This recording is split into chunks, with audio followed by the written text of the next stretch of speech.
Ini sudah apa? WA grupnya waktu itu masih jalan nggak ya Pak ya?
Bisa kita mulai Pak? Udah berapa orang ya? Ya Bapak, kita ada 15 mahasiswa. Oke, berarti iya tinggal 2 orang lagi ya?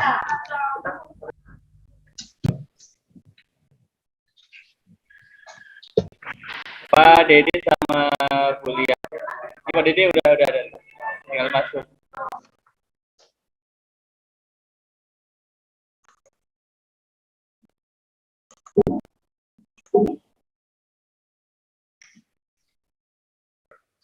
Ya. Oke, kita mulai saja ya Pak ya. Supaya kita apa namanya tidak sampai larut. Ini udah kuliah dari awal siapa Pak?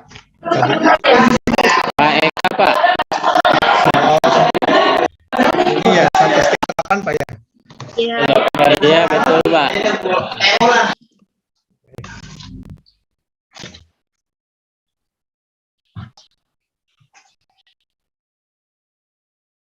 Baik, kita mulai saja. Assalamualaikum warahmatullahi wabarakatuh. Waalaikumsalam warahmatullahi wabarakatuh. Ya, selamat siang dan salam sejahtera buat kita semua. Selamat sore, mudah-mudahan kita ketemu lagi ya Pak ya. Masih dalam grup yang sama dan mungkin masih lengkap dari apa namanya semester kemarin ya.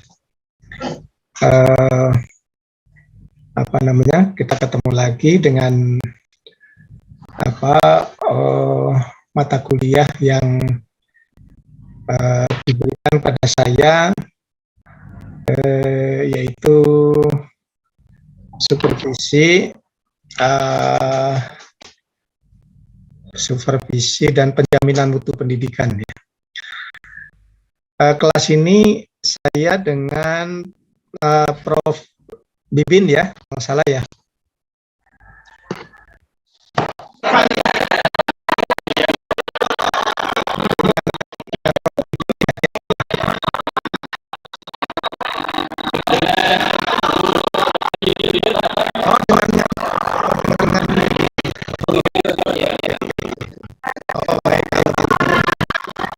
Saya sudah diulang oleh Mas kalau nggak salah kemarin Prof ya. Jadi saya saya memegang apa namanya APR2 APR2 apa namanya L3 ya kalau nggak salah dan R1 ya, jadi ini yang R1 ya, yang R1 besok pilih R3 yang pilih kalau besok kita mulai lihat ya pertama itu sebenarnya kan kesepakatan kita sih karena dalam pertemuan ini kan apa namanya luring-luringnya itu 2 kali ya S bisa 5 kali itu di pertemuan ya, tapi mungkin itu tergantung dari kesepakatan dan kalau apa namanya tadi sudah ada itu apa ya dengan Pak Eka ya ada dari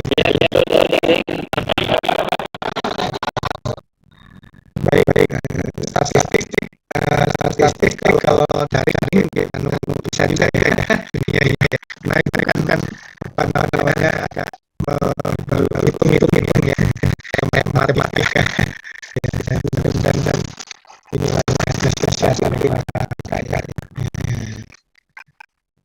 baik Pak dan Ibu grupnya ini ada ya atau bikin grup baru lagi ya WA masih sama Pak. sama ya saya udah lagi namanya dulunya kemarin ada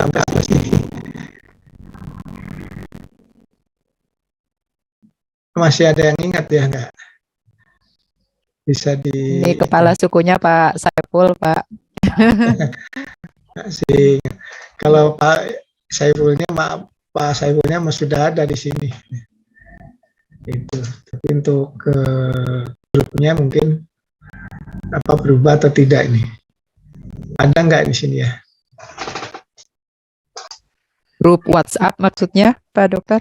ya WA Oh, ada nggak kita pakai ya? WA grup ya ada kan ya Enggak sih, enggak ya teman-teman? ada nggak Belum ya. oh belum Iya. Belum ada Prof. Iya. ada nggak apa-apa nanti Belum melalui ada Pak grupnya. Ahmad saja ya Ya. ininya tugas-tugas atau apa dikirim melalui Pak Ahmad aja ya Pak Saiful ya oke baik Bapak dan Ibu ini ke mata kuliah supervisi dan penjaminan mutu yang dengan Bu Yuyun ya kemarin sebenarnya saya minta Bu Yuyun untuk duluan tapi karena beliau kalau nggak salah masih di Nederland ya masih di Inggris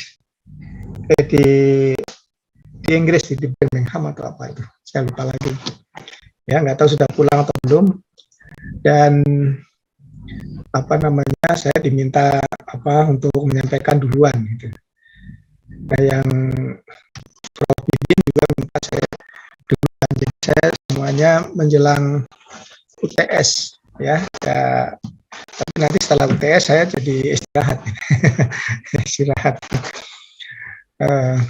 baik Bapak Ibu sudah mendapatkan ini ya bimbingan akademik ya Sudah.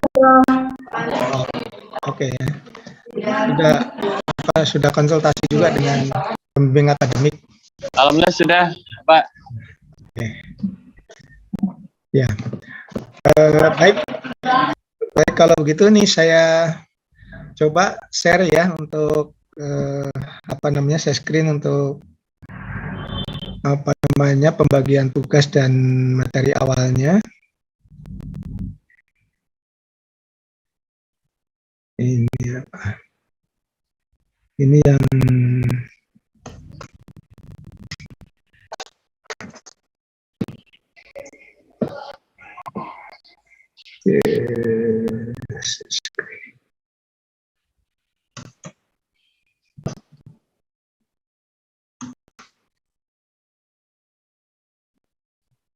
kelihatan ya Pak ya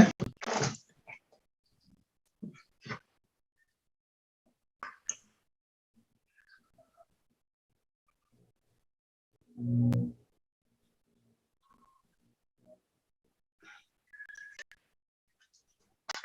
sudah kelihatan belum, Pak? Sudah, Pak. Kelihatan, Pak. Udah, Bapak. Sudah ya, oke.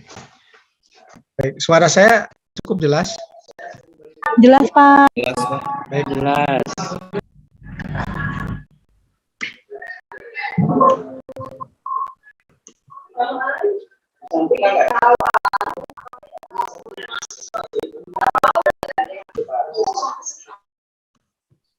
Ya, Bapak kalau untuk daftar hadir belum bisa diakses ya?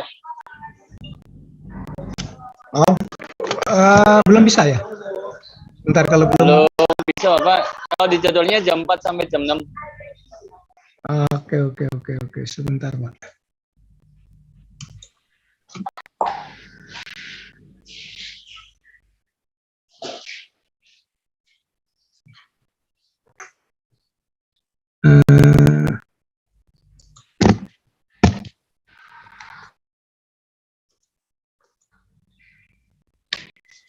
Saya lihat lagi ya, coba ya.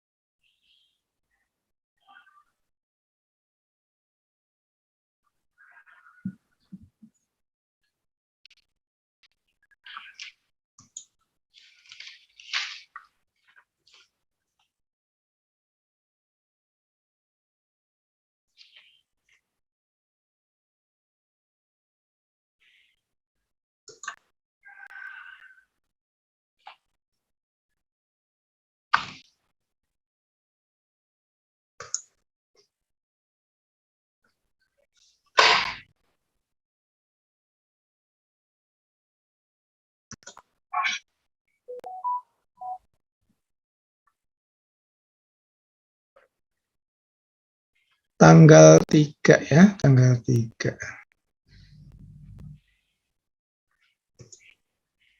Jam 16 aja lah jam ini.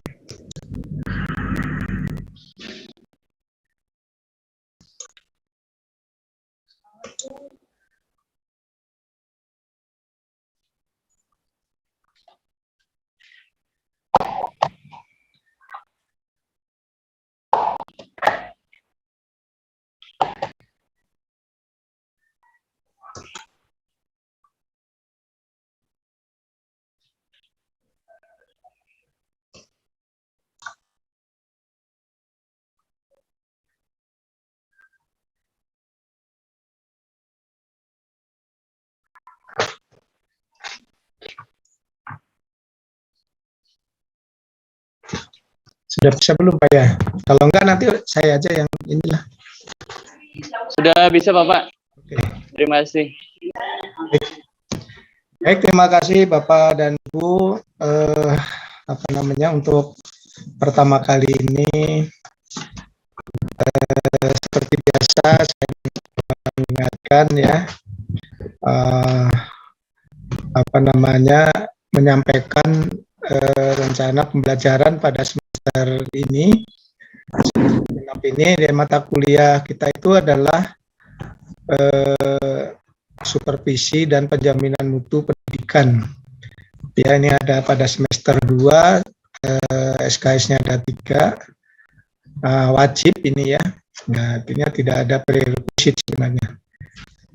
Nah, pengampu mata kuliah pada semester ini untuk supervisi itu ada saya, kemudian Prof. Bibin dan Dr. Yuyun ya. Itu kelas yang 2 kelas ya. Ada 2 kelas lagi. Ya, mungkin pengampunnya yang lain. Baik. Ya, deskripsi perkuliahan ini nanti bisa juga dilihat di LMS ya. Atau nanti kalau tidak bisa tapi bisa di-download juga. Pembelajaran supervisi dan penjaminan mutu ini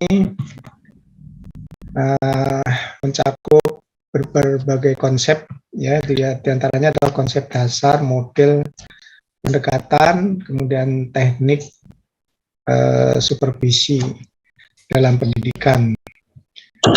Ini termasuk juga perilaku proses supervisi. Nanti langkah-langkahnya kita akan akan kita bedah ya, akan kita cobalah bahas gitu. Kemudian menyangkut juga bagaimana mengimplementasikan konsepnya ya, supervisi, terutama di sini ya, karena orientasi kita adalah sudah pada orientasi baru dan juga terkait dengan berbagai kebijakan dan perubahan, terutama dalam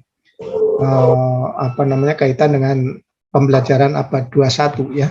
Nah, di sini karena kemarin 2-3 tahun ya kita sudah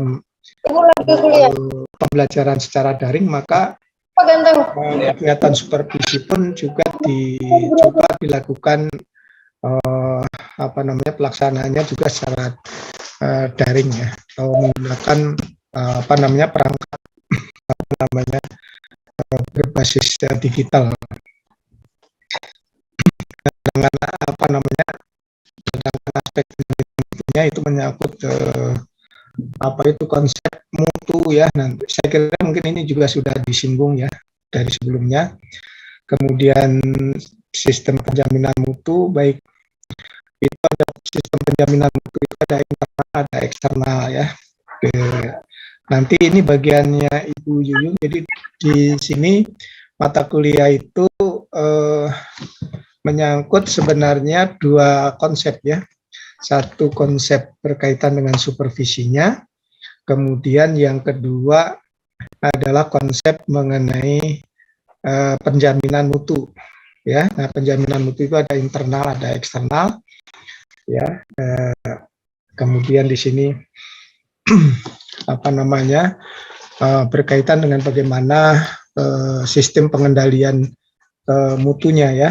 Nah, nanti di sini tentu Bu Yuyun akan membahas setelah UTS mengenai penjaminan mutunya. Ya, baik Bapak Ibu, itu mengenai deskripsi singkat perkuliahan ya. Di sini disahkan dari RPS-nya itu ya. Kemudian tujuannya tentu Bapak Ibu setelah mempelajari ini bisa menjelaskan tentang hasil analisis berkaitan dengan kajian konsep, model, pendekatan, teknik serta implementasi supervisi, terutama berkaitan supervisi digital ya dalam pendidikan. Kemudian Bapak Ibu juga dapat mengimplementasikannya. Tentu hasil kajian supervisi pendidikan dalam konsep kaitannya dengan penjaminan mutu dan juga berkaitan dengan masalah pengembangan profesi. Ya, nanti tugas-tugas yang nanti akan Bapak Ibu kerjakan ya secara bersama-sama berdasarkan kelompok nanti. Nah, ini kemudian Bapak Ibu juga mampu menggali, menyelesaikan berbagai permasalahan serta mencari solusi dari masalah supervisi itu sendiri. Nah, tentunya dikaitkan dengan standar dan dalam penjaminan mutu pendidikan. Nah, ini nanti untuk menganalisis, untuk mengkaji ini berkaitan dengan tugas-tugas kelompok ya. Seperti yang sudah saya kira sistemnya hampir sama ya dengan semester ganjil kemarin, yaitu mengenai filsafat. Apakah pembagian kelompoknya masih sama atau mau dirubah, nanti saya serahkan ke Pak Ahmad Saiful ya. Tadi kita spin Pak. Ya, baiknya bagaimana gitu. Ya, yang penting temanya nanti ada berapa Pak? Ya, temanya ada 5 Pak ini. Ada 5, kita ada 15 mahasiswa, jadi ada satu kelompok 3 mahasiswa. Iya, 3 ya, oke. Baik. Yang masih berikutnya, kalau tadi tujuan dan capaiannya apa yang harap kita kita akan capai ya. Mungkin Bapak Ibu itu bisa mempunyai kemampuan menganalisis masalah supervisi tentang berkaitan dengan supervisi sekolah ya, dan mengimplementasikan untuk memperbaiki upaya memperbaiki peningkatan mutu ya pendidikan di sekolahnya masing-masing. Kemudian mempunyai kemampuan mengkomunikasikan hasil temuannya. Tapi ini memang kaitan dengan praktik ya.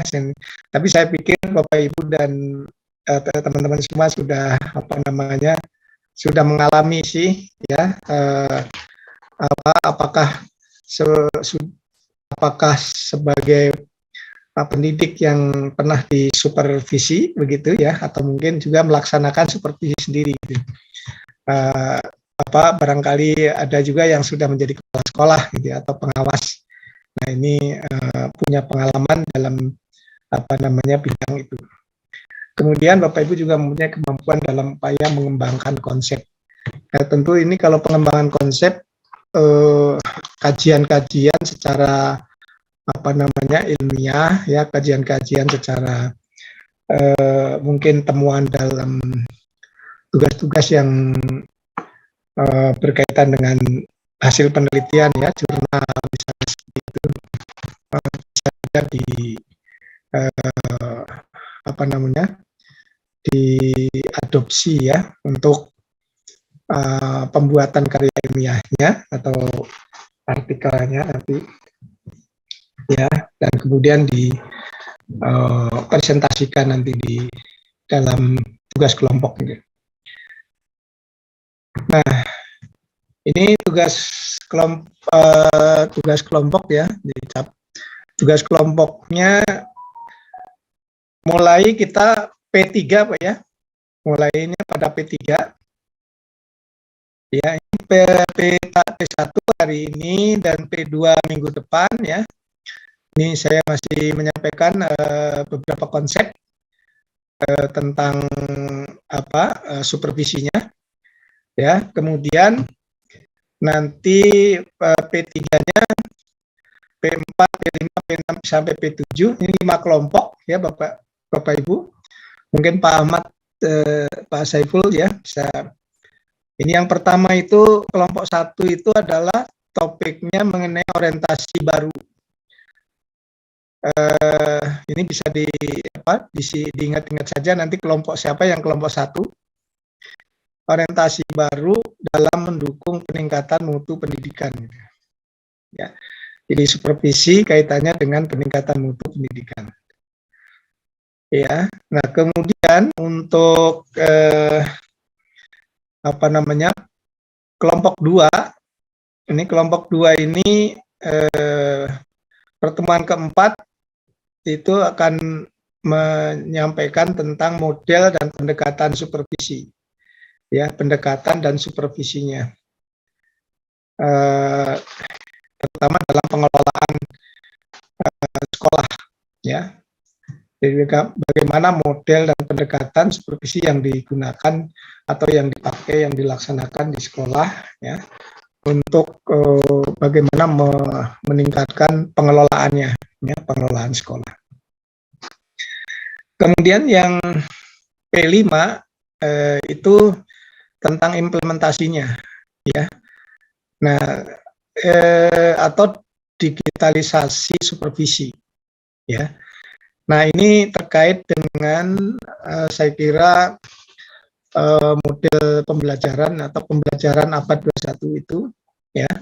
Dan bagaimana mengenai implementasi supervisinya yang berbasis digital gitu ya. Jadi nanti bagaimana menerapkan ya supervisi yang berbasis teknologi itu ya di sekolah. Lalu yang P6 ya, itu adalah pengembangan kompetensi supervisinya ya. Jadi saya pikir di sini berkaitan dengan kompetensi supervisi yang dilakukan oleh supervisor atau kepala sekolah, ya. Tentu karena pembelajarannya juga abad 21 gitu ya. Ya, maka di sini untuk pengembangan kompetensinya dikaitkan dengan abad 21. Ya, nah untuk P7 ya, ini yang terakhir. Ya, yang terakhir itu adalah implementasi supervisinya dalam masalah kaitannya dengan pengembangan pembinaan dan pengembangan profesi. Ya. Jadi hubungannya ya? Jadi supervisi itu kaitannya dengan masalah pembinaan dan pengembangan profesi guru atau profesi pendidik. Ya, jadi kalau di yang sudah pernah dilakukan itu adalah mengenai supervisi dan PKB ya. PKB itu pengembangan ke profesi pendidik berkelanjutan, itu PKB, kependidikan dan berkelanjutan gitu ya. Nah, itu. Nah ini mengenai tugas ya. Tugas ini Bapak Ibu kalau nggak salah sama dengan polanya seperti kemarin Mbak ya, seperti yang filsafat ya. Jadi ada artikel yang dibuat artikel artikel modelnya, kemudian nanti dipresentasikan ya, presentasi menggunakan PPT-nya itu ya. Nah tentunya buat artikelnya dulu baru buat PPT, bukan sebaliknya ya, bukan sebaliknya buat PPT kemudian baru artikel. Nanti memang yang sebaiknya seperti itu, artikel kemudian ini ya. Polanya sama saya kira dengan yang kemarin sudah bagus-bagus itu ya. Saya kira udah banyak juga pengalaman ya menulis artikel ya yang dari mata kuliah yang lain. Saya kira juga sudah ada tugas-tugas yang serupa ya. Baik, itu Bapak Ibu mengenai sampai UTS ya. Nah, apakah ada pertanyaan Bapak dan Ibu mengenai tugas dari kelompok 1 sampai kelompok 5?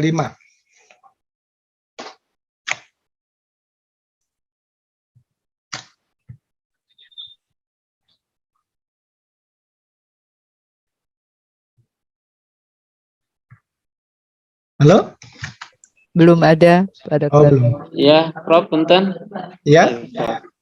Jadi biasa tugas kelompok bikin PPT aja. Tadi kurang konsen dengerin tugas untuk kelompok ini, Pak. Tolong disampaikan ulang, Bapak. Ada artikelnya nggak? Bikin artikel nggak? Maksudnya, Pak? Membuat artikel, ditulis dalam bentuk artikel, kemudian presentasinya dalam bentuk PPT gitu. Yang kemarin udah sama kan ya? Iya, Prof. Ya, oke. Sama seperti kemarin artikel kita gitu ya, Prof ya. Model-model seperti itu ya. Oh ya, formatnya berarti tidak bentuk Word, sama halnya seperti pembuatan artikel yang minggu lalu ya. Iya.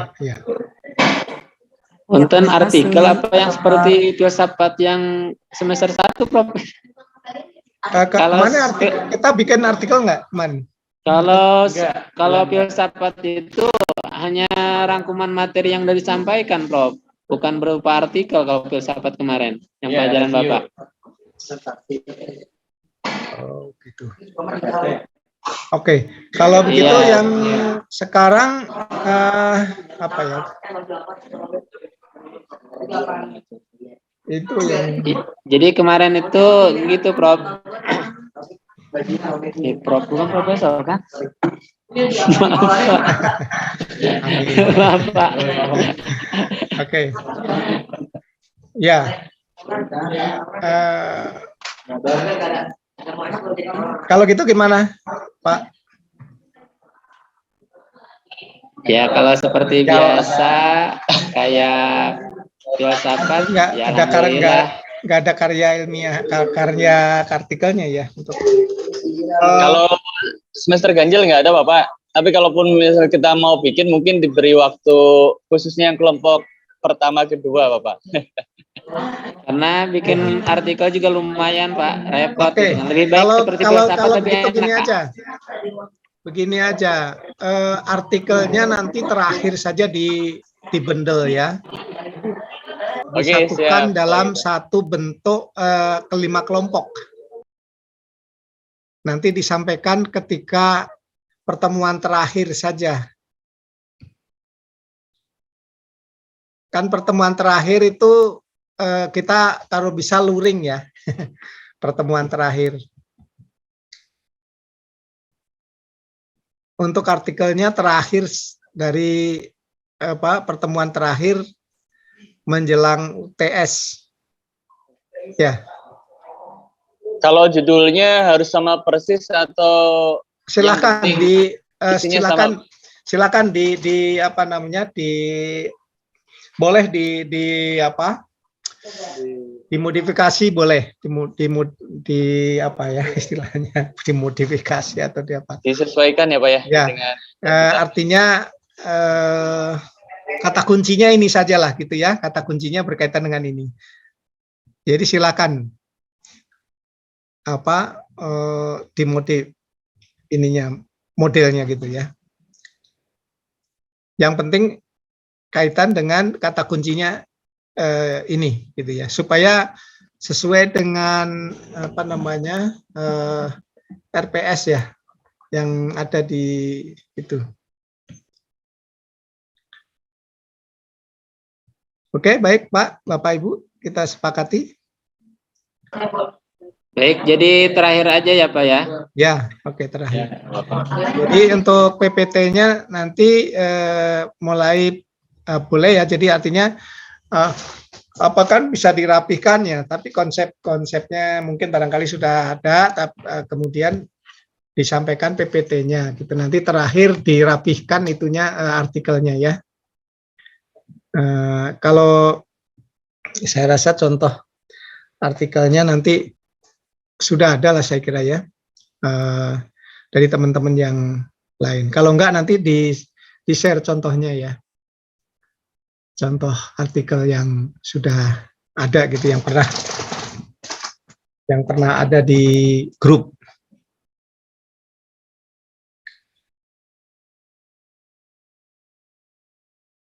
Oke, Pak, Bapak dan Ibu. Sekalian Prof, ini aja Prof, kita kesepakatan juga masalah waktu Prof. Oh iya. Oh iya. Betul Bapak. Karena kalau sampai lewat maghrib, aduh kita masih di tempat pekerjaan ini Prof. Ya ini rumahnya paling jauh. Ini saya juga sebenarnya sama. Saya juga sebenarnya kalau sampai lewat maghrib itu. Iya betul. Wah, berarti kita senasib Pak. Itu jadwalnya hari Jumat itu memang karena 3 SKS, jadi 6 SKS itu menyeberang maghrib itu. Jadi kita sepakati aja lah menjelang maghrib selesai gitu ya. Jam 5 juga boleh Prof. Pak. Kita rutin jam 15.45 masuk juga. Iya. Sampai jam 5 alhamdulillah Pak, insya Allah. Teman-teman juga pada sepakat. Boleh. Kalau jam 5 semangat banget tuh ya. Kalau enggak 5:30 lah, kalian paling ini ya. Kalau tergantung situasinya lah nanti kalau itu ya. Ya nggak apa-apa sih. Itu kalau tergantung situasinya nanti. Mudah-mudahan tuntas gitu ya. Mudah-mudahan tuntas apa yang dibahas gitu. Amin, amin Ya, ya. ya. Kalau jam 5 kan hanya 1 jam, mungkin jam 4 sejam hanya 60 menit. Jam 4 kurang seperempat, Pak. Iya, tapi prakteknya buka jam 4 seperempat, mulainya jam 4. Ya, jadi ya kita lihat situasinya ya. Kemudian Iya, Pak, kita paling doang. telat jam setengah 6. Jam 5 seperempat boleh paling telat, Pak. Siap. Ya, oke. Ya, siap. Oke. Biar semangat, Pak. Ya, nanti luringnya kalau luring mah di kampus ya biasa paling 1 kali lagi 2 kali ya, 2 kali. 2 kali. Tergantung situasinya juga. Iya. Karena kan bulan puasa ya. Waduh, itu bulan puasa. Bukber ya, Pak. Bulan puasa. Kelihatan. Ya, nanti bulan puasa ya. Kita sepakatin nanti kalau karena bulan puasa ya. Jadi ya jam itulah 5 seperempat mungkin barangkali udah selesai. Oke. Ya, baik ya Pak, Bapak dan Ibu, itu mengenai waktu. Tugas waktu. Terus apa lagi Pak? Kemudian nggak ada tugas individu kan, Pak? Tidak ada. Tugas kelompok Tidak ada. aja kan? Saya tugasnya kelompok aja. Nanti kan dipresentasikan, nanti penilaian individunya kan waktu presentasi aja. Oh, Dan tugas ini menjawab di LMS. Tugas paling juga dia seperti biasa. kirain teh penilaiannya presentasi aja dan artikel, Pak. Aduh, itu bagus banget. Iya. Kalau di LMS itu sebenarnya Pak, untuk memenuhi kriteria. Jadi di LMS itu paling tidak itu seharusnya ada 4 poin gitu. Kehadiran, materi, diskusi kelompok, kemudian kesimpulan. Nah, di situ biasanya saya minta mengisi tugasnya itu adalah kesimpulan, kemudian menjawab yang presentasi, jawab pertanyaan dari teman-teman gitu. Itu yang penting ada isinya gitu ya, jangan sampai nggak ada isinya itu saja. Nah itu kan memenuhi kriteria gitu. Jadi kriteria di LMS gitu. Jadi kalau ada pemeriksaan monitoring gitu, monitoring dari pihak LPMI ya, Lembaga Penjaminan Mutu, itu ada itu isinya gitu ya. Isinya kan udah dibaca. Yang penting ini ada isinya gitu. Gitu. Ya. Siap. Kalau nggak salah kemarin yang filsafat kan sama ya seperti itu ya. Iya. Sama-sama, Bapak. Ya. Cuman nilainya mungkin yang beda ya, Pak ya. Kok nilainya kalau di saya nilainya bagus-bagus tuh. Alhamdulillah. Ternyata mungkin di yang lainnya, Pak ya. Ya mungkin saya kemarin dengan siapa tuh? Alhamdulillah. Kalau saya udah terima nilai belum Pak? Alhamdulillah nilai Pak. Sudah. Sudah semua. Kan nilainya tidak ada yang nilai kebanyakan kan amin lah. Iya bagus banget Bagus. Ada nggak yang lebih kurang? Nggak ada kan? Nggak ada sih, cuman min doang Pak. Amin. Amin. Oh Bemen ada gitu? Nggak ada kalau di saya amin. Amin. Paling itu. lagi ya Pak Dokter yang sekarang. Jadi kalau amin itu sebenarnya masih bisa cum laude kalau itu. Oh, alhamdulillah, amin. Amin itu kan 3,60 lebih 3,60 ya. Jadi kalau kalau nilai ini 85 ke atas, 85 ke atas ya. Nah, saya kira saya nggak pernah memberikan nilai di bawah 85, nggak ada. Ya, 80. Tapi kalau digabung dengan dosen yang berikutnya nggak tahu itu, karena kan lain lagi. Nanti digabung. Betul. gabung. Iya. Iya.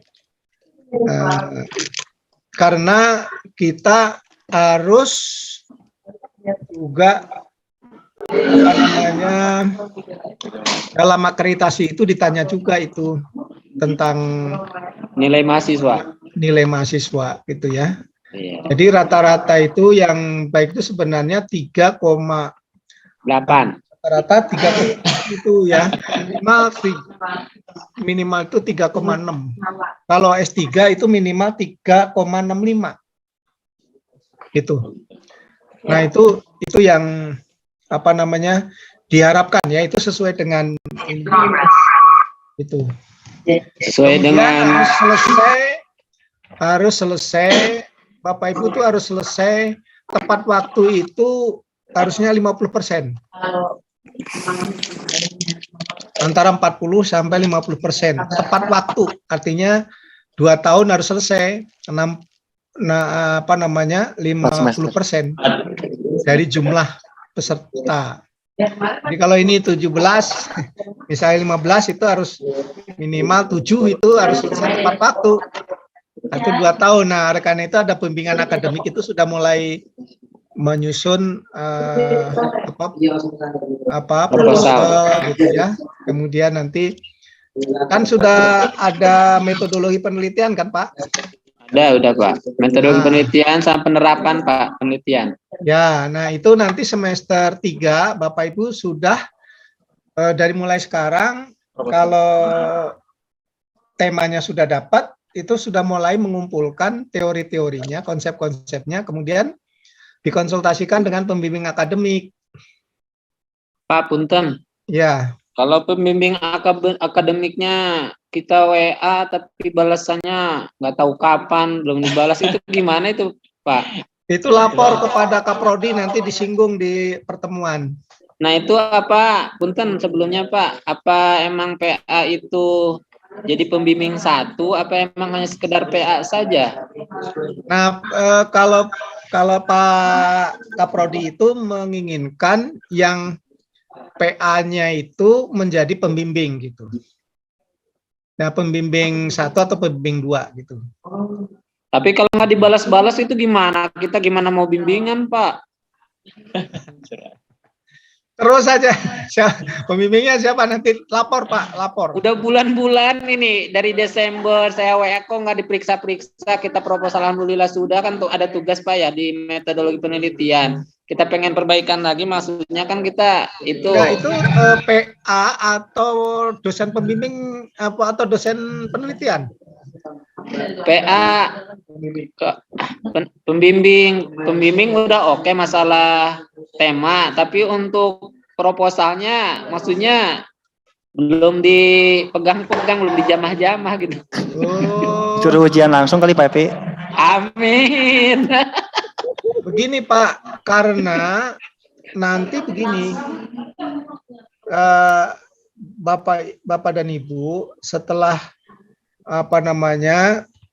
temanya dapat disetujui, kemudian dibuat proposalnya, kan itu sudah ada sudah diarahkan oleh metodologi penelitian. Iya. Nah, nanti semester 3 Bapak harus presentasi proposal. Tanpa ada pembimbing, tanda tangan pembimbing Pak, atau gimana? Enggak. Kalau presentasi untuk desain penelitian, nanti kan ada namanya desain penelitian. Di ada penerapan Pak, penerapan penelitian Pak. Ya, penerapan penelitian atau desain. Oh, desain penelitian ya di desain 3. Itu tidak perlu ditandatangani oleh pembimbing akademik, enggak Pak. Nah, nanti langsung dikritisi oleh pengampunya, oleh pengampu desain. Itu 2 orang di situ. Itu belum masuk ujian proposal ya Pak? Belum, setelah itu baru ujian proposal. Jadi begini, kalau nanti kan begitu masuk semester 3 itu biasanya siapa yang sudah selesai itu maju presentasi kelas. Iya. Nanti dikritisi oleh teman-teman, kemudian dikritisi oleh dosen pengampu, kemudian diperbaiki. Kalau sudah oke, nanti minta pembimbing dari Kaprodi. Itu pembimbing 1, pembimbing 2, Pak. Iya, nanti untuk usul pembimbing 1 dan pembimbing 2. Nah, setelah diberi pembimbing 1, 2, baru bisa ujian proposal. Meskipun Bapak Ibu belum selesai kuliah semester 3 gitu. Kalau di semester 2 nggak bisa, Pak ya? Belum ada. Belum ada desain, belum ada belum ada mata kuliah desain penelitian. Jadi Pak katanya. Jadi harus lewatin semester 3 dalam artian desain penelitian dulu, Pak ya. Kita presentasi di kelas. Iya. Ya, siap. Nah, berarti Pak, punten Pak sebelumnya. Ya. Berarti walaupun sekarang kita belum dibimbing akademik oleh pembimbing akademik, nggak masalah Pak ya? Nggak ada masalah. Ya, paling kemarin waktu konsultasi topiknya sudah oke. Udah oke, alhamdulillah. Nah, Bapak Ibu sudah menulis ya sesuai dengan mata kuliah metodologi penelitian. Iya. Biasanya kan ada tugas juga tuh, metodologi penelitian tuh ada tugas membuat chapter. Iya kan, membuat proposal atau tema kan? Proposal, Pak, bikin proposal. Nah, ya itu.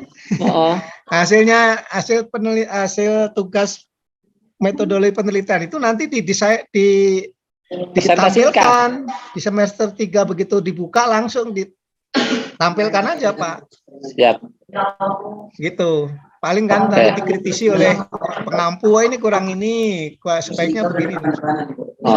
Tapi kalau PA-nya ada yang rajin, dia membimbing, itu nggak masalah juga, lebih bagus tuh kali Pak ya? Oh, lebih bagus. Kalau ada, lah memang harusnya begitu sih. Harusnya begitu ya. Nah, kalau yang saya bimbing akademik itu kemarin kan saya dapat. Kalau yang sekarang saya nggak tahu, kalau belum ada yang menghubungi gitu. Tapi Bapak sebagai pembimbing akademik, Pak? Iya, kalau yang sebelumnya itu saya mendapat 3 orang, itu yang selesai tesisnya udah 2 orang, ini mau maju sekarang. Udah mau maju. Setelah seminar nasional ini mungkin pada maju yang 2 orang. Iya. Itu. Pak Punten sekali lagi menanya lagi. Ini tadi kan kalau aturan secara akreditasi itu kan minimal 50% itu sesuai dengan pas sesuai dengan waktunya. Kira-kira yang sudah terjadi, yang udah gitu punten Pak ya. Yang 3 semester berapa persennya Pak? Wah, saya karena bukan Kaprodi, saya sekarang ya. Kalau Pak Kaprodi mungkin di pengalaman Bapak mungkin Pak punten. Oh, kalau pengalaman di saya dulu yang waktu Kaprodinya saya memang antara 30 sampai 40% ya. Yang berapa semester, Pak? Yang tepat waktu. 2 tahun. Tepat waktu ya, 2 tahun. 2 tahun. Kalau yang akselerasi atau 3 semester? Yang paling cepat itu 18 bulan, Pak. Nggak boleh lebih nggak boleh kurang dari 18 bulan. Oh iya, siap. Harus maksimum tercepat itu 18 bulan. Berarti 3 semester kan, Pak ya? Iya. 3 semester. Jadi selesai kuliah semester 3 itu 2 semester. Selesai semester 3 selesai itu kalau tesisnya udah beres bisa ujian. Ya, mudah-mudahan Pak doanya Pak biar cepat. Iya, insya Allah. Jadi 2 tahun itu. Amin. Ya. Karena kan umumnya desain penelitian itu harus selesai kan Pak. Dan setelah selesai betul, bisa ujian proposal gitu. Itu. Iya. Nah. Siap Pak, terima kasih Pak atas pencerahannya. Biar tambah semangat lagi Pak. Baik. Ya, masih ada Pak. Kalau tidak ada kita lanjut ya. Nah ini sama ya evaluasi ini kehadiran tetap nilainya ada, ya tugas. Nah ini tugas presentasi dan kehadiran itu ada di LMS ya. Oke. Baik. Nah, ini bahan sumbernya nanti Bapak Ibu bisa download ya di LMS saja. Baik. Nah, ini mengenai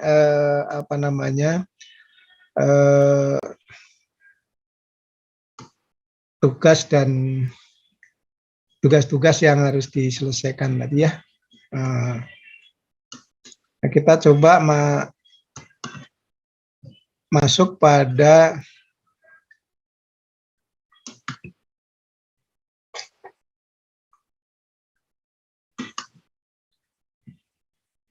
pendahuluan nih Pak ya. Oke.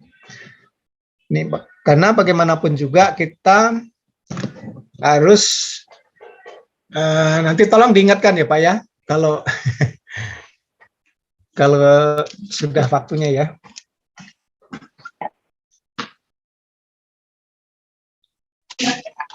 Siap Pak, waktunya baru jam 4:45 Pak. Ya oke. Baik, ini pendahuluan karena bagaimanapun juga kita itu sebelum masuk ke intinya maka perlu juga seperti di karya ilmiah, seperti tesis itu ya, maka perlu melihat latar belakang apa sih sebenarnya pentingnya supervisi itu gitu ya. Nah, kalau di tesis Bapak Ibu itu latar belakangnya mengapa penting berkaitan dengan variabel terikatnya. Ya, variabel terikatnya itu. Mengapa itu dibahas gitu ya. Nah, mengapa itu dianggap penting ya. Lalu seberapa pentingnya dan manfaat apa yang diperoleh dari topik itu gitu ya. Biasanya begitu. Kemudian harapannya apa dan faktanya apa yang diungkap pada saat kita memilih topik itu gitu ya. Nah, tentu di sini juga mengapa pentingnya supervisi itu masih dianggap penting ya. Dijadikan dalam variabel Pak ya. Pendidikan ya, betul. Baik, ya ini saya besarkan dulu. Ini latar belakangnya. Latar belakang itu menyangkut mengapa supervisi itu penting ya dalam pendidikan. Baik. Nah, ini saya merah-merah ini ya. Nah, ini kalau Pak belum tampil Pak punten. Ya? Belum tampil, masih belum terlihat. Belum terlihat, masih daftar pustaka. Oh ya. Mungkin belum di-share sebentar. Berarti tadi yang pertama sebentar Pak ya. Tadi kan ini di stop dulu ya, baru mulai lagi yang baru.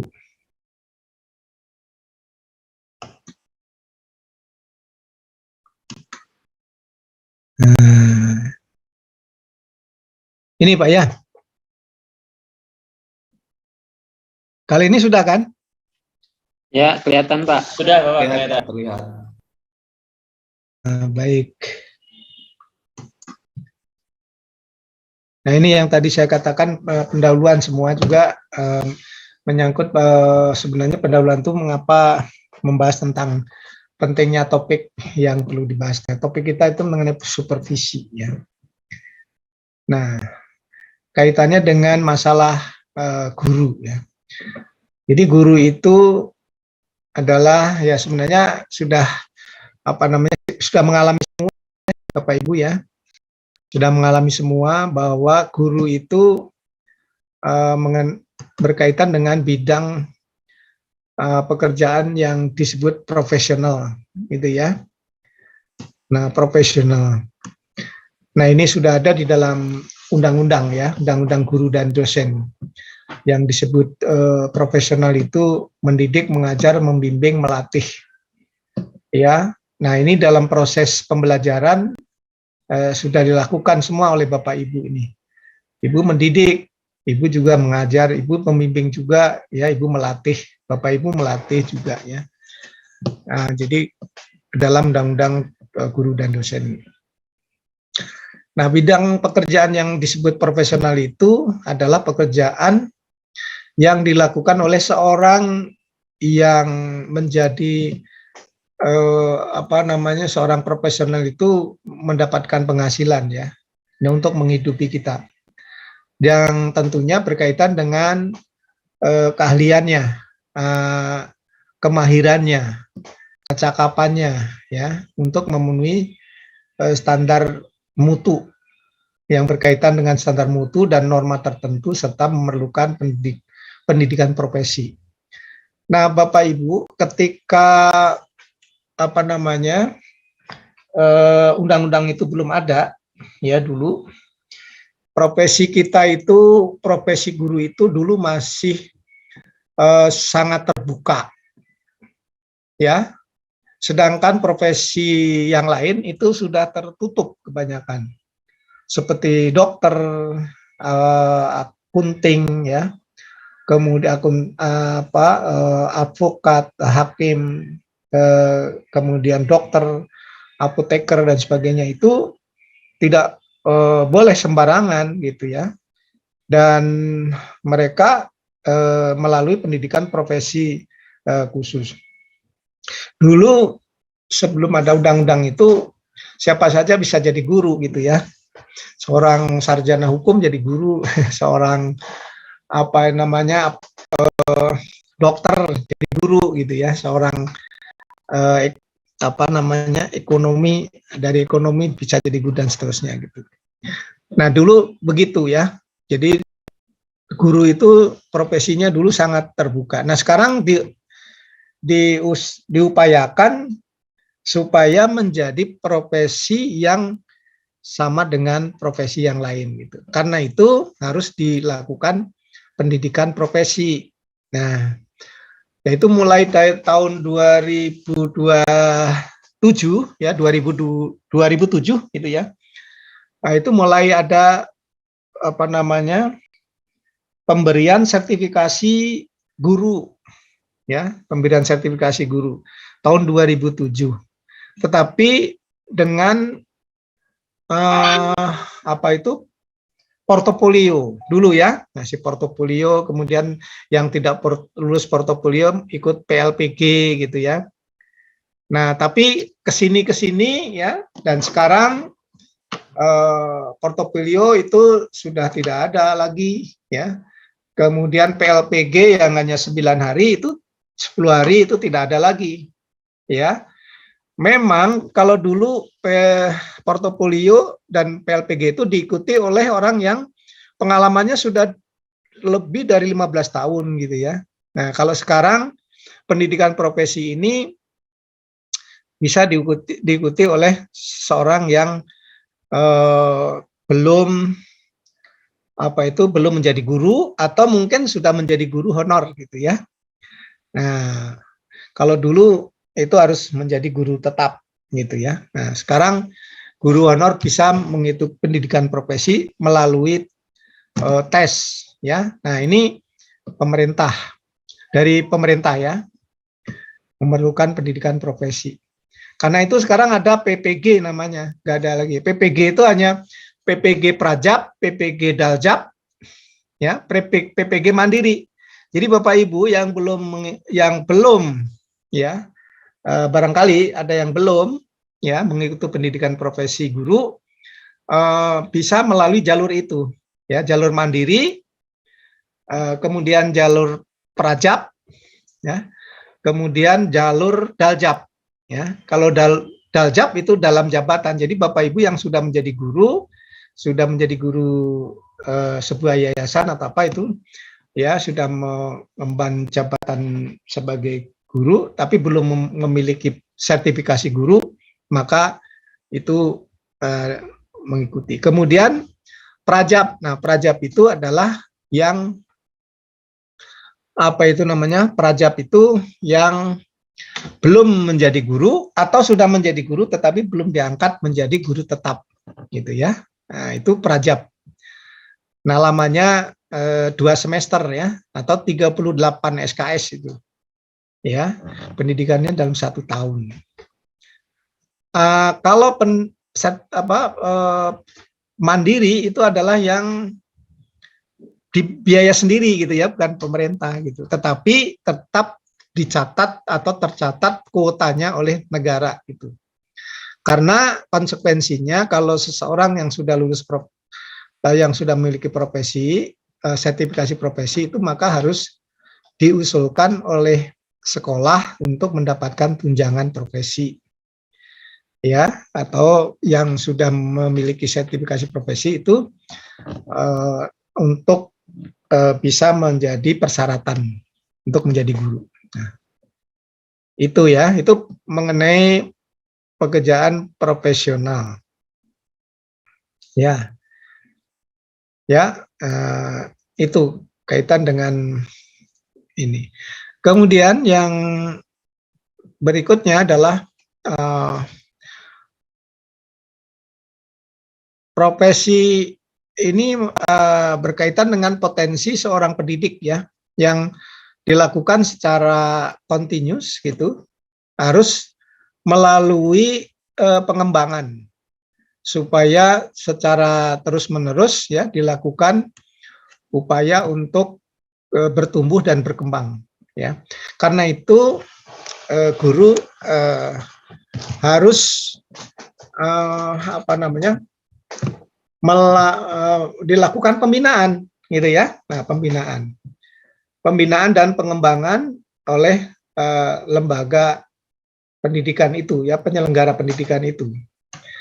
Nah, tentunya di sini kalau dikaitkan dengan supervisi, maka hasil supervisi itu diharapkan dapat membantu ya guru-guru untuk meningkatkan kompetensinya gitu ya, meningkatkan kompetensinya.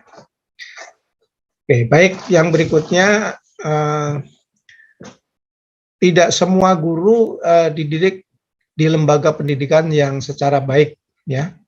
Artinya di sini penyelenggara, jadi guru-guru itu mungkin alumni dari mana gitu ya. Ada juga yang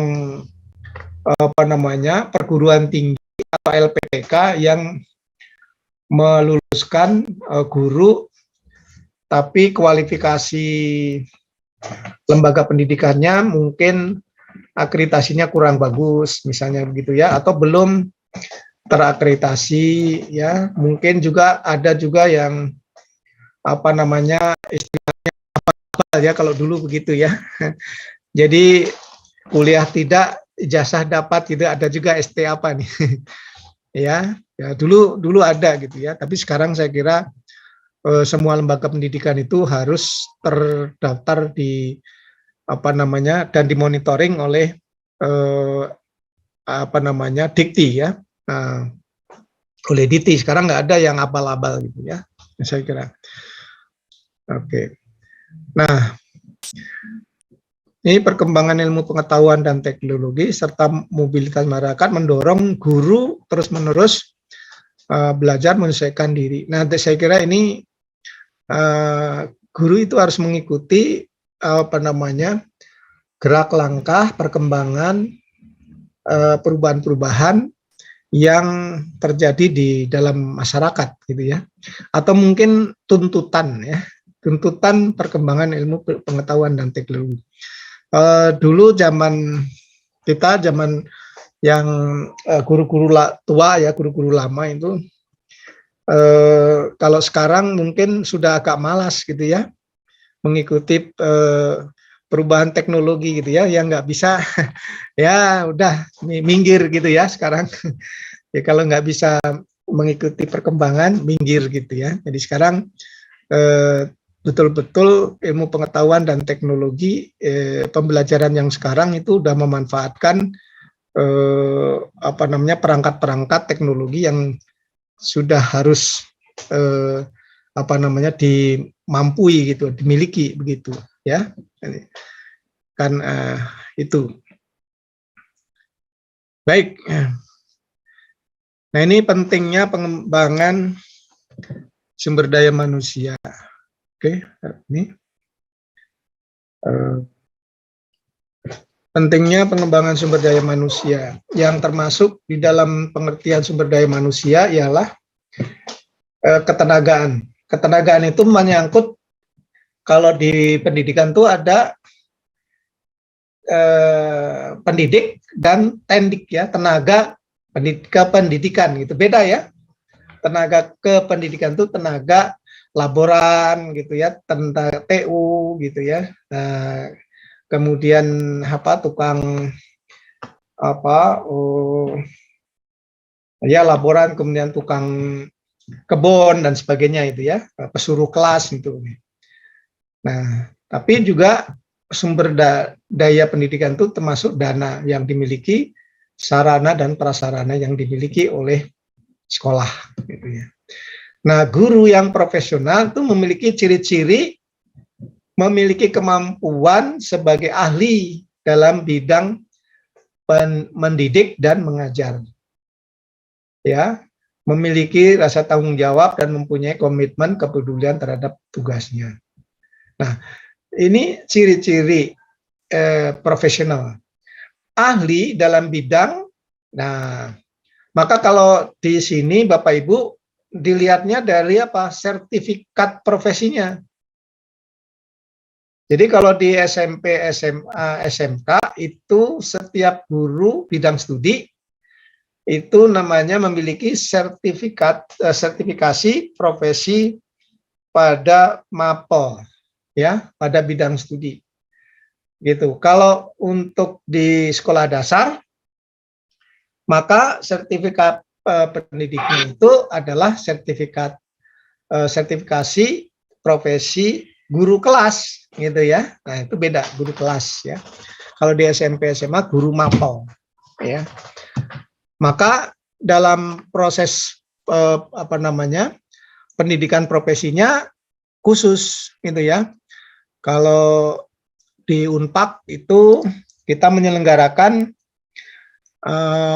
yang diberikan tugas oleh pemerintah itu pendidikan guru profesi guru kelas ya, kemudian guru bidang studi, yaitu ada bahasa Indonesia, ada pendidikan biologi gitu ya, ada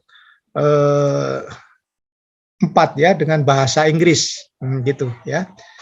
Jadi kita mempunyai tugas mendidik atau memiliki pendidikan profesi pada bidang itu ya. Oke. Baik, nah itu semuanya adalah diinikan oleh pemerintah ya, diberikan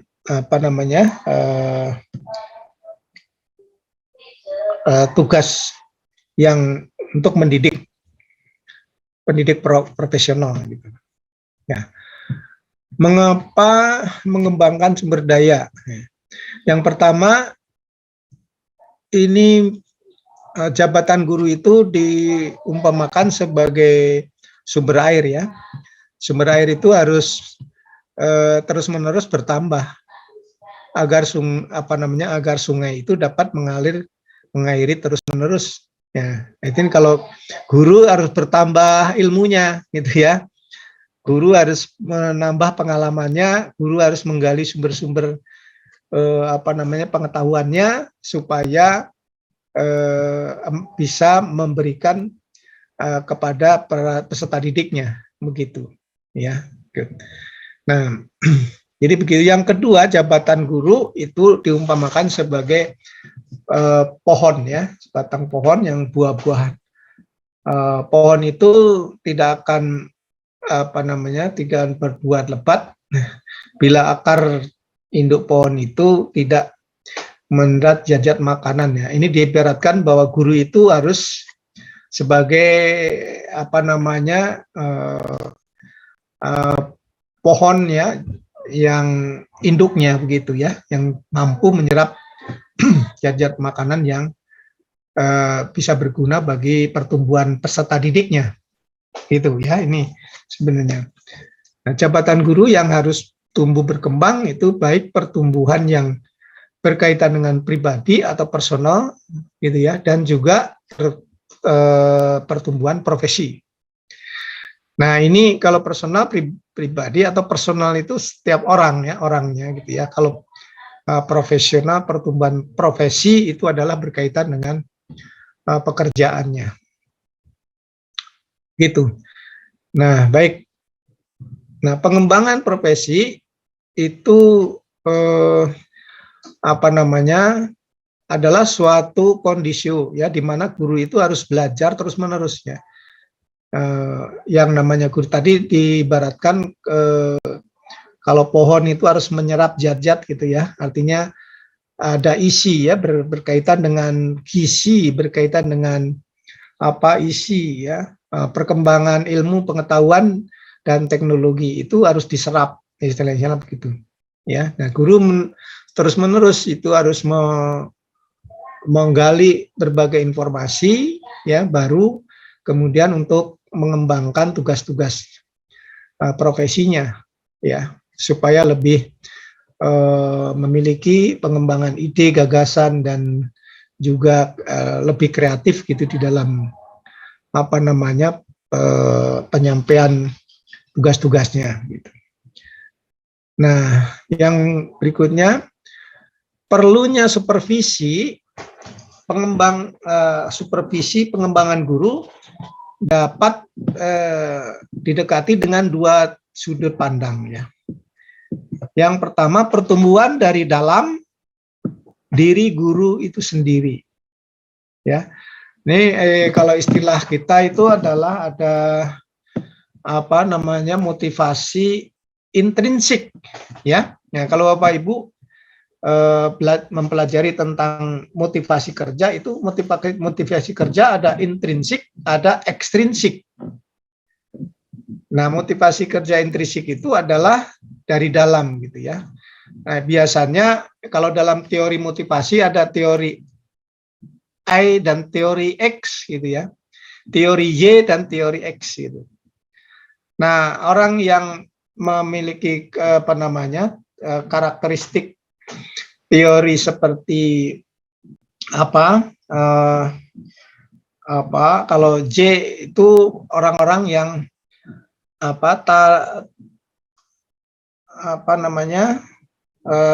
motivasi dari dirinya itu dari dalamnya itu tinggi gitu ya. Nah, jadi tidak usah disuruh kesadaran untuk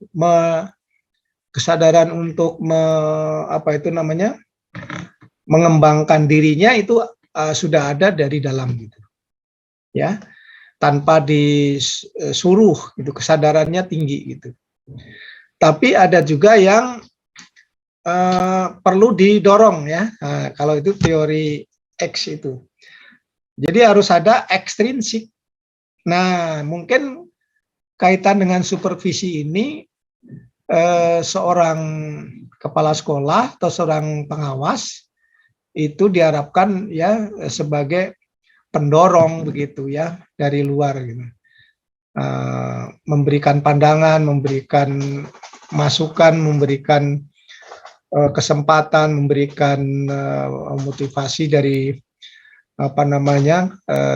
kaitan dengan tugas-tugas yang perlu dilakukan. Itu biasanya ya bagaimana caranya gitu ya. Nah, kalau misalnya dari luar itu kan banyak itu ya, gitu. Pasti misalnya dari salary-nya gitu ya, atau dari kenaikan pangkatnya, kemudian dari penghargaannya gitu. Jadi orang kalau mendapatkan penghargaan akan lebih semangat gitu ya. Ada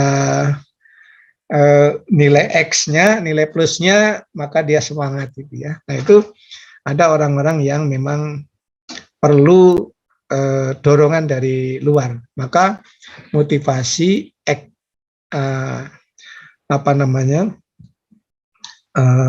eksternal ya, dari luar.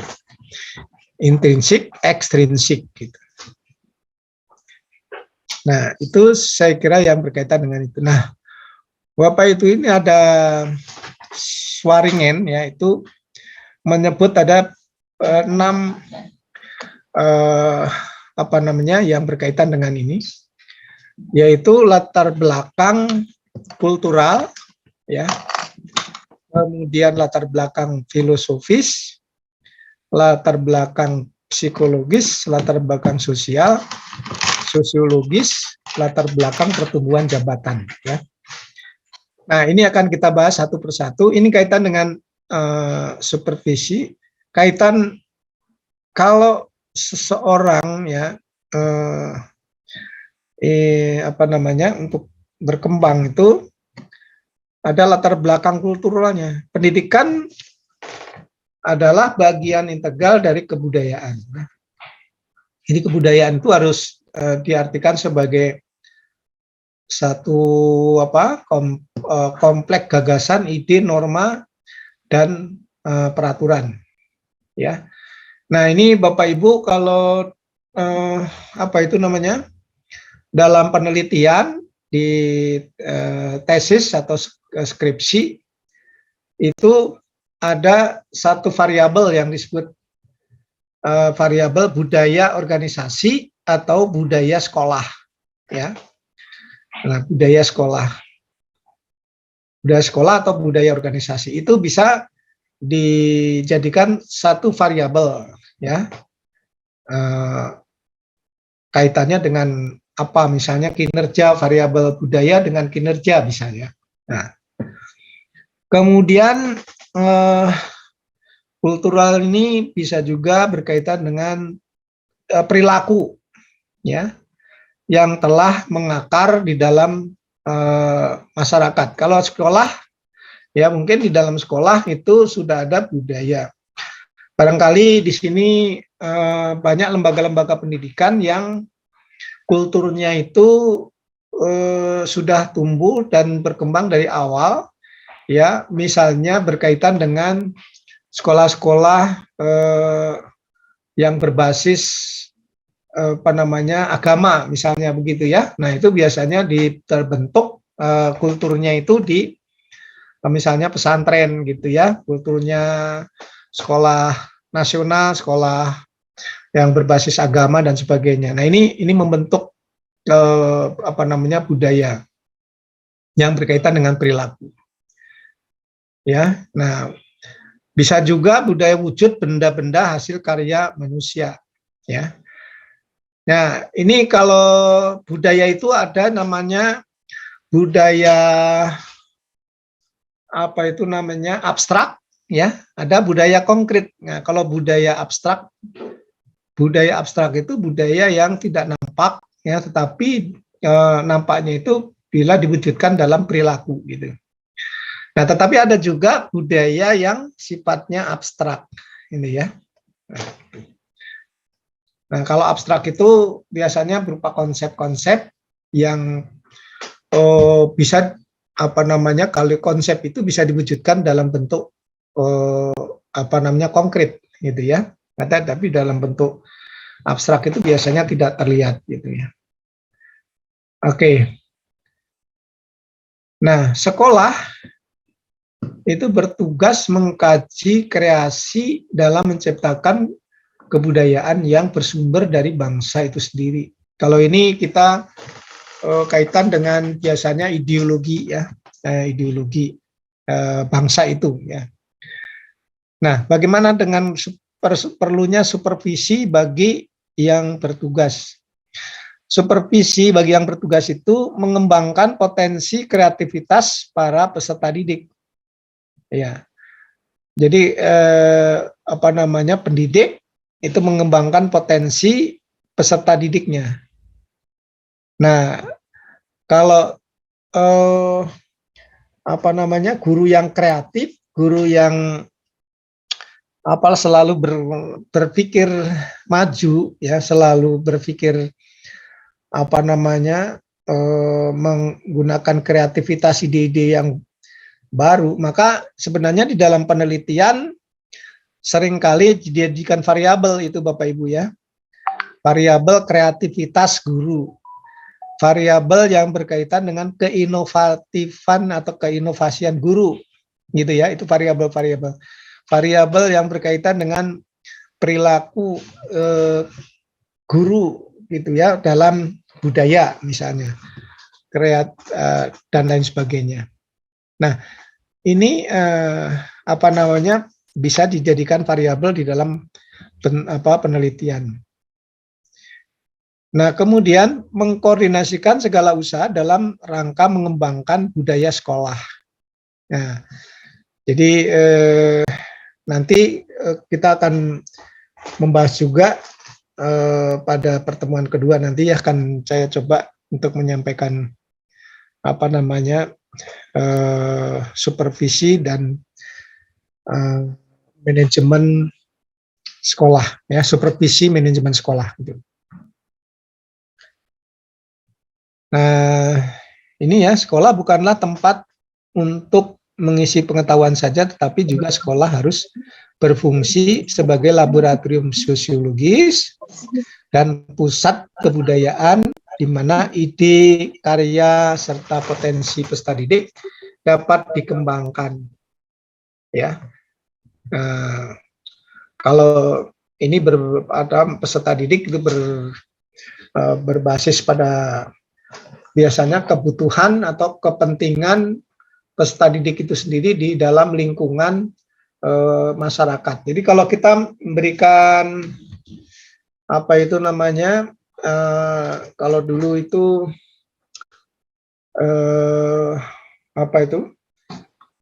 kompetensi pada tingkat satuan pendidikan, ya, di masalah dulu pernah ada kan itu ya, kompetensi pada tingkat satuan pendidikan. Kompetensi satuan pendidikan itu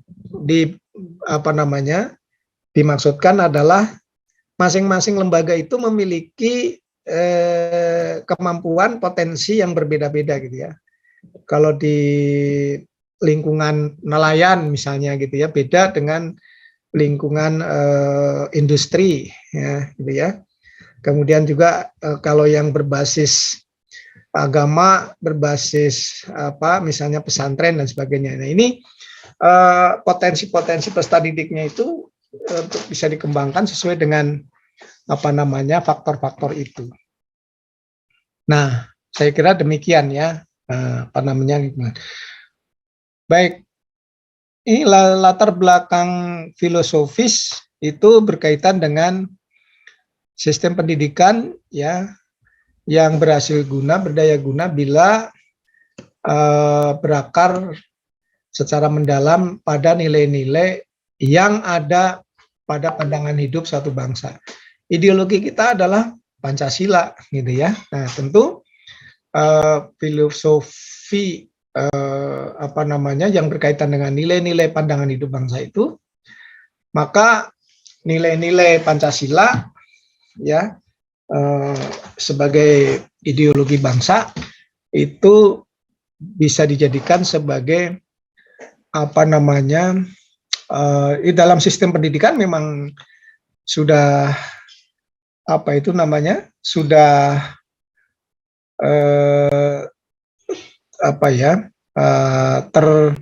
termasuk gitu ya, dalam menyusun kurikulum misalnya begitu ya, dalam menyusun kurikulum, kemudian dalam peraturan-peraturan mengenai standar mutu, standar itu berkaitan dengan nilai-nilai ideologis gitu ya. Jadi ketuhanan misalnya, kemanusiaan, kemudian persatuan, ya,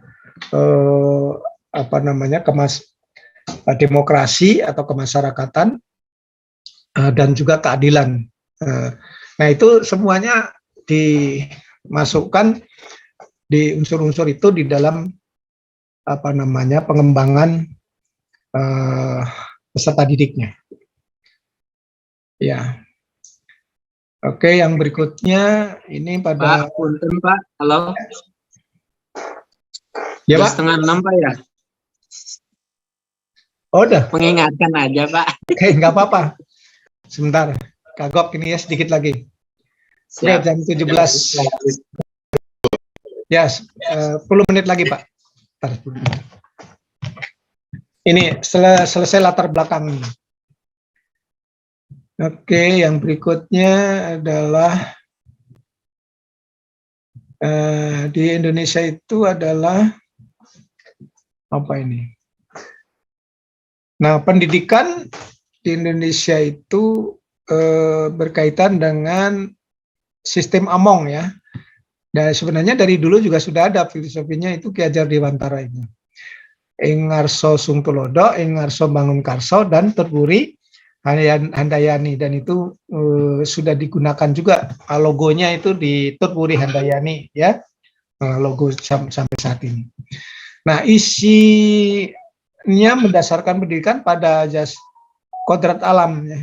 Kalian itu sekarang tuh ada sekolah alam ya, misalnya gitu, berbasis pada sekolah alam. Nah, kemudian ada kebebasan. Nah, sekarang ada apa namanya, kurikulum merdeka gitu. Kemudian ada MGKM. Ya, ini sebenarnya pengembangan ya. Kalau menurut saya sih sebenarnya kita sudah ada gitu ya. Dari dulu sudah ada gitu ya. Kalau mau dikembangkan, ada kebebasan, sekolah merdeka, merdeka belajar, kampus merdeka dan sebagainya, itu sebenarnya intinya adalah kebebasan ya. Kemudian unsur humanismenya itu adalah kemanusiaan. Nah, ini dari kalau zaman saya kecil dulu ini agak ini ya, unsur kemanusiaan ini. Kadang-kadang peserta didik itu tidak dianggap sebagai apa gitu ya. Jadi pendidikannya itu keras gitu ya, dikeras. Nah, tapi sekarang kan tidak bisa ya, sekarang sudah berkembang hak asasi manusia. Malah hak anak, macam-macam haknya sekarang. Jadi hak asasi manusia, ada Komnas HAM, ada perkembangan itu ya. Jadi tidak sembarangan sekarang kita mendidik anak-anak, harus ini ya, mengikuti apa namanya, perkembangan zaman ini. Kemudian kebudayaan dan kebangsaan. Jadi nilai-nilai kebangsaan berkaitan dengan nilai-nilai ideologis dan juga apa namanya, di samping Pancasila juga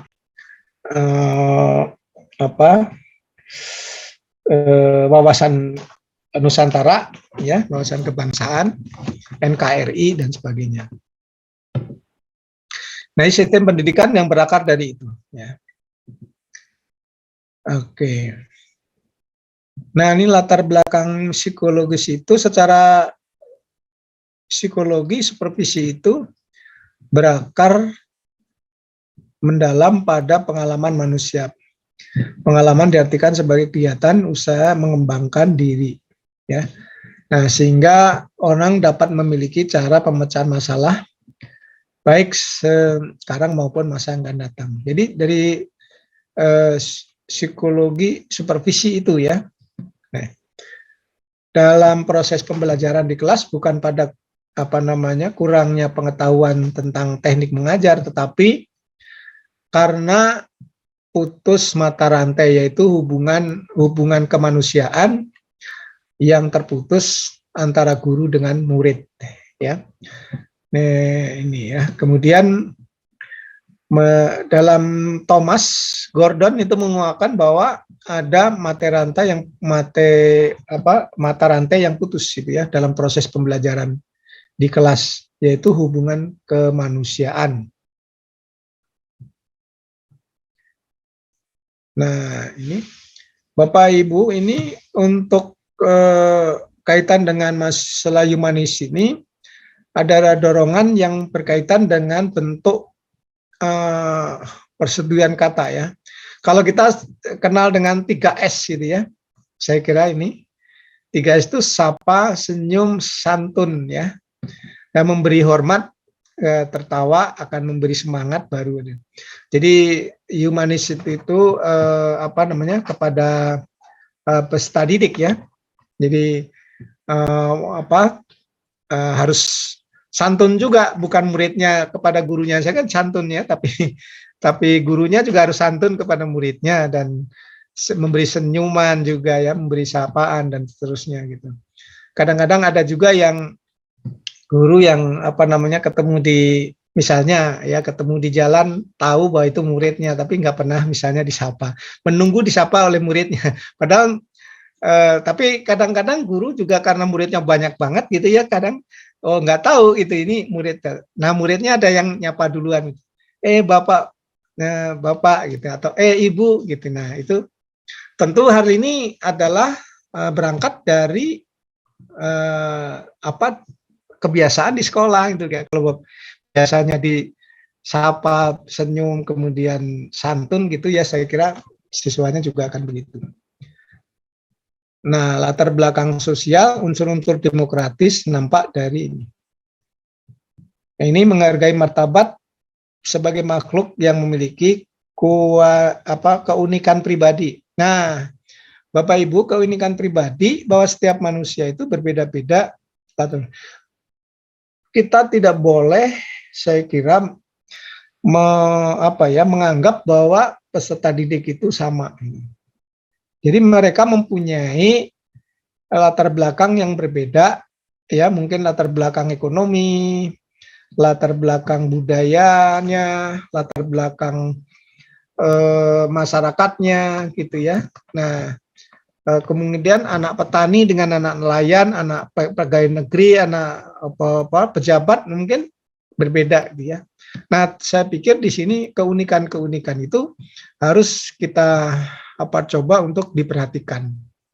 Seringkali kita menganggap bahwa anak itu sama saja gitu. Nah, ini saya kira beda.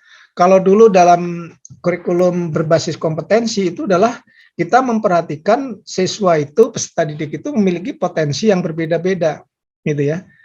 Nah, ini yang harus dikembangkan. Kita tidak boleh menganggap sama potensi peserta didik itu. Oke.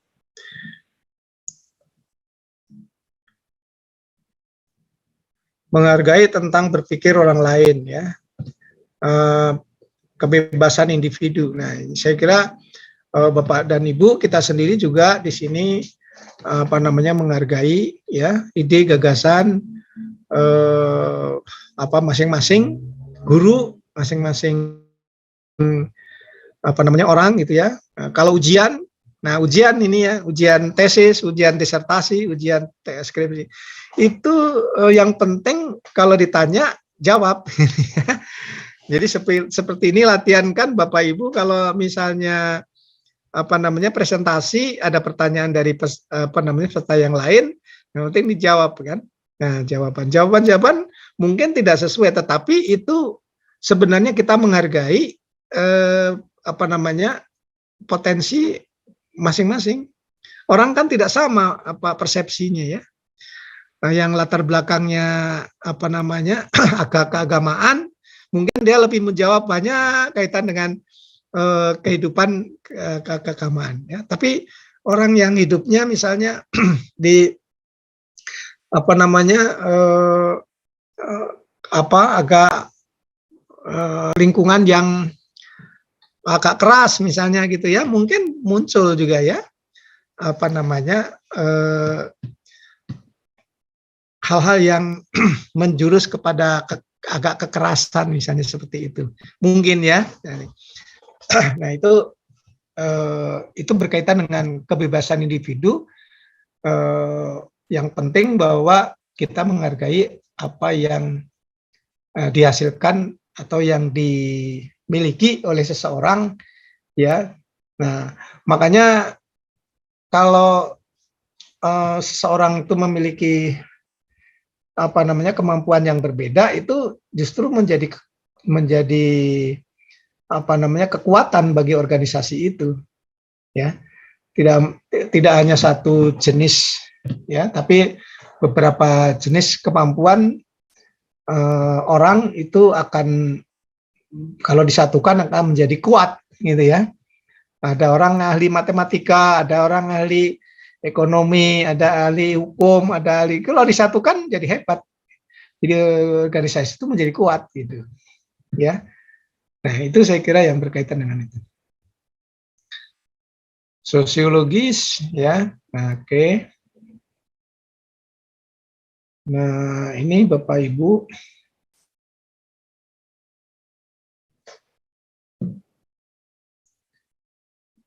Baik.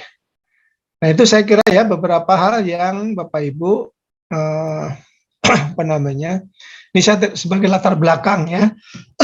Sebagai latar belakang apa namanya? Sebelum kita ini kan membahas tentang supervisi itu ya. Jadi kita menyimpulkan beberapa hal yang memberikan gambaran yang jelas tentang latar belakang perlunya supervisi pendidikan. Pertama, bahwa dalam perubahan sosial yang terjadi pada saat ini perlu memperhatikan dimensi-dimensi baru. Pada saat itu terjadi perubahan konstelasi dunia ya, kalau menurut saya sih, karena perubahan teknologi, maka sekolah sendiri harus mengikuti berbagai perubahan itu ya, yang perlu dilengkapi. Misalnya sekarang sekolah daring ya, menggunakan teknologi dan perangkatnya kita harus lengkapi gitu ya, mungkin mengikuti perubahan. Kemudian yang kedua, perubahan susunan internasional, polarisasi kepada kekuatan polarisme timbulnya negara di dunia ketiga ya. Sekarang ada perang antar Rusia, perang Ukraina, perang dari berbagai macam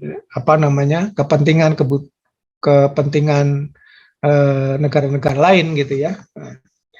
Itu juga berkaitan dengan pendidikan. Kemudian perkembangan sains dan teknologi yang semakin cepat, tumbuhnya urbanisasi semakin meningkat, menyebabkan masalah baru dalam bidang pendidikan. Ya, nah ini beberapa kaitan dengan mengapa supervisi penting. Adanya tuntutan hak asasi manusia menyebabkan problem bagi pelaksanaan pendidikan yang memerlukan pemecahan masalah secara ya.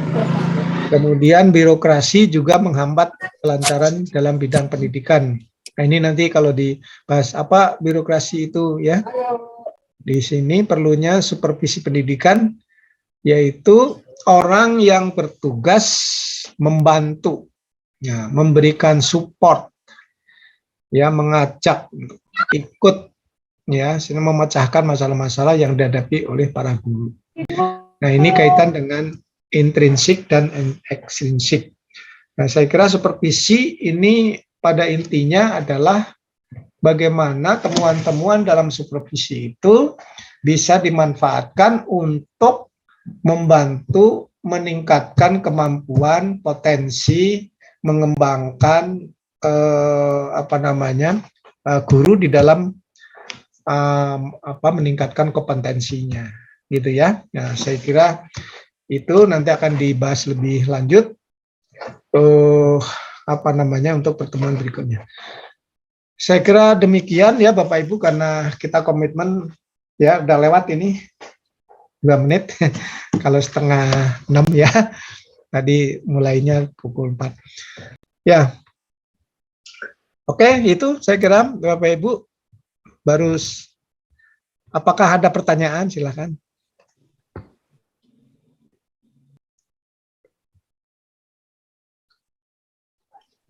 Kalau enggak, kita soft share. Sepertinya sudah ini Pak. Oke. Sudah mau pada pulang ya. Baik Pak, di screenshot Pak, silakan. Ya, bagi laptop teman-teman. Saya laptopnya tadi nge-hang dulu. Matiin dulu Pak.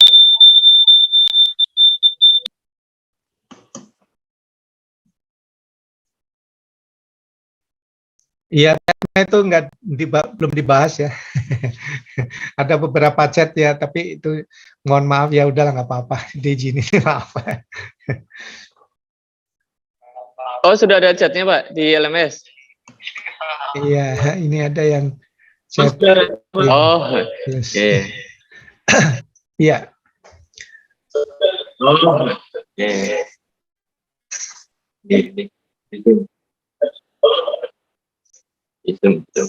Sudah di screen? Izin itu cuma mohon maaf, Prof. Izin gitu.